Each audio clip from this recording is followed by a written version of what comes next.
नमस्कार दोस्तों, country of India news में आपका स्वागत है। जैसा कि पूरी दुनिया सहित भारत में कोरोना का संक्रमण रहा, उससे बड़ा देखा गया कि उसका काफ़ी असर रहा और लॉकडाउन करने की नौबत आई। हमारे साथ राज्य कर्मचारी संयुक्त परिषद उत्तर प्रदेश के महामंत्री वीके राय साहब हैं। इनसे जानेंगे कि कर्मचारी का क्या इस कोरोना काल में कैसा रहा, उन पर किस तरीके से बीता और क्या उनको सुविधाएँ दी गई। सबसे पहले तो आपका हमारा country of India news channel में स्वागत है। आप एक संघ के प्रदेश महामंत्री हैं, तो कर्मचारी के बारे में बताइए, कुछ कैसा रहा कोरोना काल, उन पे कैसा बीता। कर्मचारियों ने जो इस कोरोना काल में इतना बेहतरीन काम किया है कि कोरोना का जो वेव रोकने में तमाम लोग कह रहे हैं कि हमने कर दिया या वेव रोक दिया। मुख्य रूप से कर्मचारियों को इसको जो है इसका श्रेय जाना चाहिए। और जो उन लोगों ने गांव में जा कर के और वहीं पर ट्रेस किया, वहीं पर इलाज करने का, तो कोरोना वॉरियर्स को तो हम सलूट करते हैं इस मामले में।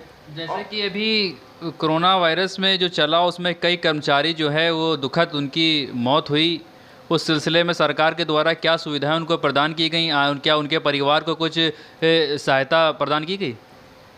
सर, दिवंगत आत्माओं को सबसे पहले तो हम जो भी हमारे कर्मचारी शहीद हुए हैं उनको मैं विनम्र अपनी श्रद्धांजलि देता हूं, और उनके परिवार को मैं अपनी सहानुभूति संवेदना व्यक्त करता हूं। उनको 50 लाख रुपया देने की जो भारत सरकार की जो इंश्योरेंस स्कीम थी, उसी के क्रम में उत्तर प्रदेश सरकार ने उसको आगे बढ़ाया। मैं ये चाहता हूं कि 50 लाख रुपया देने की प्रक्रिया को सरल किया जाए और उनके परिजनों को बहुत ही आसानी से उसका लाभ मिल सके। इसको प्रक्रिया को सरल किया जाए जिससे 50 लाख रुपया उन लोगों को मिल सके। मैं और भी जो भी कोरोना के और भी जो फ्रंट लाइन वर्कर्स हैं, जो और विभागों के कर्मचारी हैं, शिक्षक हैं, जो भी इसमें दिवंगत हुए हैं, उन सभी को जो सरकार द्वारा घोषित जो मानदेय जो पैसा मिलना है 30 लाख रुपया, 50 लाख रुपया, उसमें भी थोड़ी सी विरोधाभास है। जैसे शिक्षक मरे तो 30 लाख रुपया, कोई और मरे तो 50 लाख रुपया। तो मैं सोचता हूँ कि एक रूपता होनी चाहिए सब में, और सबको 50 लाख रुपया एक तरह से समानता से सभी लोगों ने काम किया है और सबने अपने जान को जोखिम में डाल करके काम किया है। खासकर कोरोना वॉरियर्स जो अस्पतालों में और उसमें काम कर रहे हैं, तो वो तो मतलब बहुत ही उनकी दुखद मृत्यु हुई है। तो उस पर सरकार को ये सोचना चाहिए कि उनके परिजनों को ये धनराशि बहुत जल्दी से जल्दी मिल जाए। तो जो ये 50 लाख रुपए जो दिवंगत आत्माओं को देने के लिए कहा गया, उनके परिवार वालों को देने के लिए कहा गया है, तो इसमें क्या जो रेगुलर फ्रंट लाइन वर्कर है उनके लिए है या जो संविदा कर्मी है उनके लिए भी ऐसा है? अब उसमें तो अभी जो हुआ है इसमें तो सभी लोगों को देने का है कि जो भी उसमें काम करेंगे उनको देने का हुआ है।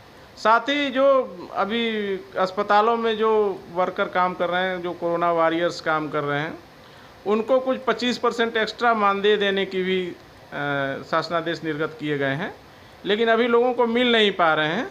उनको भी हम समझते हैं कि समस्त जो कोविड, नॉन कोविड, सब में जिन लोगों ने अपने जान को जोखिम में डाल करके जो भी काम किया है, उन सभी स्वास्थ्य विभाग के कर्मचारियों को और भी विभागों के जो लोग इसमें लगे हुए हैं, उनको भी ये 25% जो देने की सरकार ने घोषणा की है और उस पर शासनादेश भी जारी किया है, तो वो सब मिलना चाहिए और अतिशीघ्र मिलना चाहिए। तो अभी जैसे कि ये तो बात हो गई कि जो कोरोना काल में शहीद कर्मचारी हुए तो उनके परिवार को सहायता राशि प्रदान करने के लिए, इसके अन्य अलावा और कर्मचारियों को क्या क्या सुविधाएं सरकार द्वारा प्रदान की जा रही हैं और किसमें भविष्य में और क्या प्रदान की जाने की ऐसी संभावनाएं हैं? देखिए, कर्मचारियों को हर 6 महीने पे जो महंगाई बढ़ती थी उस हिसाब से महंगाई भत्ता बढ़ता था, लेकिन भारत सरकार ने इसको पिछले 1.5 वर्षों से महंगाई तो असीमित गति से बढ़ रही है। आप देख लीजिए, जितने भी तेल के दाम हैं, पेट्रोलियम प्रोडक्ट के दाम हैं, और भी जो रेगुलर खाने पीने की चीज़ें हैं उनके दाम जो बढ़ रहे हैं, तो उसको देखते हुए जो 1.5 वर्षों से 3 महंगाई की किस्तें सरकार ने रोकी है और महंगाई लगातार बढ़ रही है। तो उस महंगाई भत्ते को जल्दी से जल्दी जो है 1 जुलाई से रिलीज़ किया जाए और जो पूरे 1.5 वर्ष से जो रोक रखा है उनके एरियर्स का भी भुगतान हमारे कर्मचारियों को दिया जाए। अन्य जो सर्विस के जो अन्य जो भत्ते होते हैं, जो अलाउंस आपके हैं, टीए डीए वगैरह, इसका क्या सिस्टम होता है? किस प्रकार से आपको क्या वो प्राप्त हो रहे हैं, या उसमें कुछ और कमियां हैं? क्या आप हमारे चैनल के माध्यम से कहना चाहेंगे? देखिए, इसके अलावा जो उत्तर प्रदेश सरकार ने 6 तरह के भत्ते, जिसमें सिटी कंपनसेशन अलाउंस है और परिवार नियोजन भत्ता है, वाहन भत्ते हैं, ये सब 6 तरह के भत्ते, सचिवालय भत्ता है सचिवालय कर्मियों के लिए, ये सब रोक रखा है। हम ये चाहते हैं कि उसको भी कर्मचारियों के इस मतलब कोरोना काल में अभूतपूर्व मेहनत और उनके समर्पण को देखते हुए उसको भी तत्काल बिना किसी डिले किए उनको भी जो है निर्गत किया जाए 1 जुलाई से। तो इस संबंध में आपने अपने इस संबंधित विभाग को कुछ पत्र लिखा या कुछ आपने अपनी बात कही?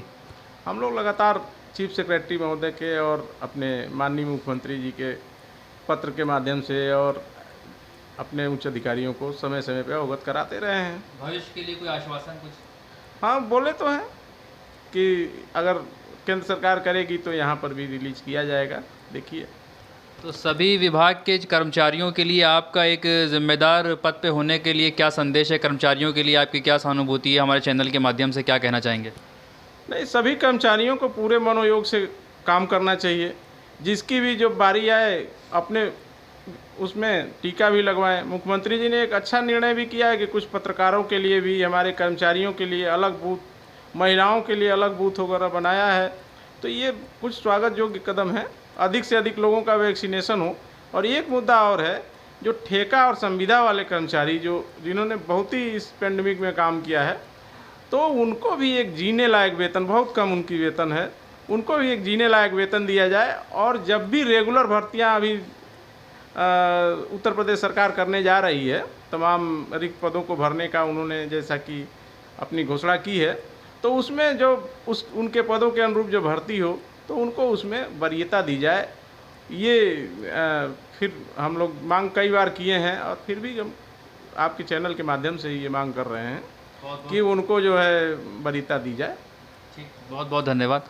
तो ये थे वीके राय साहब, जिन्होंने बताया कि कर्मचारी संघ हित के लिए कि किस प्रकार तत्पर हैं और लगातार ये बात सरकार को अवगत भी करा चुके हैं कि जो उनके भत्ते रोके गए हैं उसको फिर से चालू किया जाए। कैमरामैन मोहम्मद शाज के साथ कंट्री ऑफ इंडिया न्यूज़ के लिए लखनऊ फैसल मुजीब।